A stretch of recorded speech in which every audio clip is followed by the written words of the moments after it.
Hello दोस्तों, स्वागत है आप सभी का मेरे चैनल सच एंड सीन में। 13 जून 2025 की सुबह दुनिया ने वो देखा जो इतिहास में हमेशा के लिए दर्ज हो गया।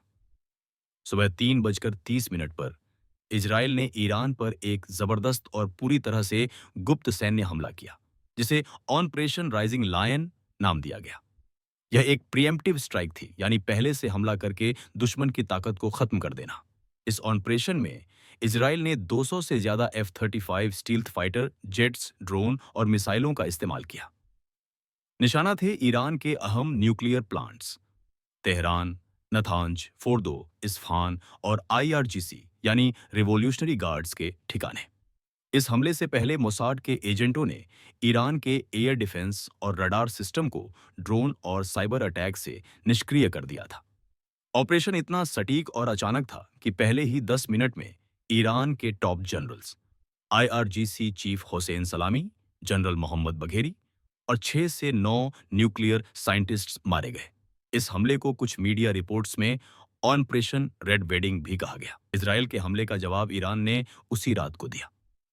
उन्होंने शुरू किया ऑपरेशन ट्रू प्रॉमिस आई, जिसके तहत 150 से ज्यादा बैलिस्टिक मिसाइल और 100 से ज्यादा ड्रोन इजराइल की ओर फायर किए गए।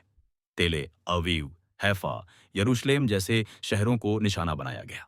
हालांकि इजराइल के आयरन डोम और डेविड स्लिंग डिफेंस सिस्टम ने लगभग 80-90% मिसाइलों को रोक लिया। पूरे हमले में 29 इजरायली नागरिक मारे गए और 200 से ज्यादा लोग घायल हुए। 22 जून को अमेरिका ने भी सीधा हस्तक्षेप किया। ऑपरेशन मिडनाइट हैमर के तहत अमेरिकी B-2 स्टील्थ बॉम्बर्स और क्रूज मिसाइलों ने नतांज और फोर्दो जैसे अंडरग्राउंड न्यूक्लियर साइट्स पर बंकर बस्टर बम गिराए। इससे ईरान के संवेदनशील सेंट्रीफ्यूज प्लांट्स को गहरा नुकसान पहुंचा। हालांकि किसी रेडिएशन लीक की पुष्टि नहीं हुई। अगर दोनों देशों के नुकसान की बात करें तो ईरान को सबसे ज्यादा झटका लगा। रिपोर्ट्स के मुताबिक 900 से ज्यादा ईरानी नागरिक और सैनिक मारे गए और 4000 से ज्यादा घायल हुए।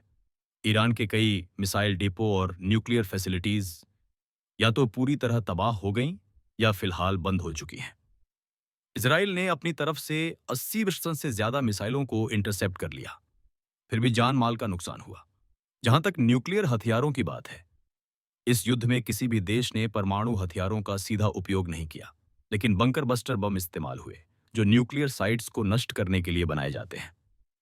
ईरान ने अपने न्यूक्लियर हथियारों को एक्टिव नहीं किया और इजराइल ने भी अपने परमाणु जखीरे को उपयोग में नहीं लाया। ईरान के सुप्रीम लीडर अयातुल्ला खामेनेई ने युद्ध के बाद कहा, हमने अमेरिका को जोर का थप्पड़ मारा है। अगर दोबारा हमला हुआ तो हम अमेरिका के बेस को भी निशाना बनाएंगे। वहीं इजराइल के प्रधानमंत्री बेंजामिन नेतन्याहू ने इसे ऐतिहासिक जीत बताया और कहा, हमने ईरान के परमाणु खतरे को जड़ से खत्म कर दिया है। 24 जून 2025 को कतर और अमेरिका की मध्यस्थता से सीज फायर की घोषणा हुई। दोनों देशों ने अस्थायी रूप से युद्ध रोक दिया थी। यह पूरी दुनिया के लिए एक चेतावनी थी। अगर इसमें परमाणु हथियारों का उपयोग हो जाता तो अंजाम और भी भयानक हो सकता था। अभी के लिए युद्ध रुका हुआ है, लेकिन बड़ा सवाल यह है, क्या यह अंत था या किसी और भयानक अध्याय की शुरुआत?